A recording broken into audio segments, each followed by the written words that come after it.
Pazhayannur Kallepadam കുന്നുംപുള്ളിയിലെ life mission ക്വാർട്ടേഴ്സിൽ ഞായറാഴ്ച രാത്രിയിൽ കയ്യാങ്കളി.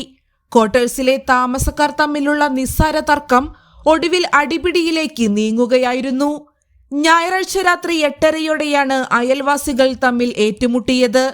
സംഭവത്തിൽ കല്ലേപ്പാടം സ്വദേശിയായ 53 വയസ്സുകാരൻ മോഹനനെ പോലീസ് കസ്റ്റഡിയിലെടുത്തു. മറ്റൊരു താമസക്കാരനായ രമേഷുമായി ഉണ്ടായ വാക്കുതർക്കം കയ്യാങ്കളിയിൽ കലാശിക്കുകയായിരുന്നുവെന്നാണ് വിവരം. പ്രശ്നം വഷളാകുന്നത് തടയാൻ ഉടൻ തന്നെ പോലീസ് ഇടപെടുകയും പ്രതിയെ സ്റ്റേഷനിലേക്ക് മാറ്റുകയും ചെയ്തു.